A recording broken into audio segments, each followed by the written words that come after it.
মানুষ বেশি কিছু হয়তো এক্সপেক্ট করে, এই কারণে হয়তো এরকম চিন্তা করে। বাট যেটা আমি বললাম যে হ্যাঁ, যখন আপনি যে ধরনের একটা লেভেলে পারফরমেন্স করছেন এবং সাডেনলি ওটা থেকে যখন একটু নিচের দিকে আসে, স্বাভাবিকভাবেই মানুষ এটা নিয়ে তো একটু সন্দেহ করবে এবং এটা নিয়ে কোয়েশ্চেন মার্ক করবে না। ওকে আপনি সাউথ আফ্রিকার পুরো খেলছেন? হ্যাঁ, দেখুন এখন পর্যন্ত আমি তো অ্যাভেলেবল, যেহেতু দেশের অনেক পরিস্থিতি আছে,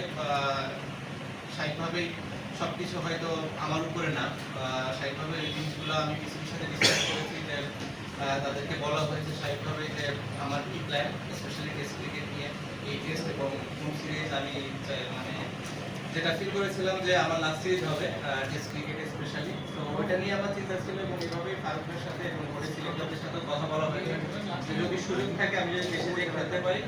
মিরপুর টেস্ট হবে আমার জন্য লাস্ট, স্পেশালি টেস্ট ক্রিকেটে, এবং সেই কথাটা বোর্ডের সবার সাথে বলা হয়েছে এবং তারা এই বিষয়টা জানে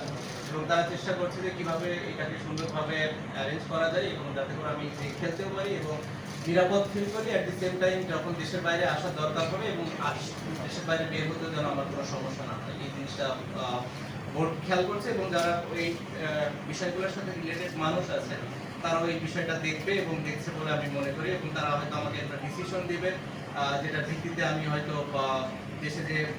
ভালোভাবে খেলে অ্যাটলিস্ট টেস্ট ফরম্যাটটা থাকবে।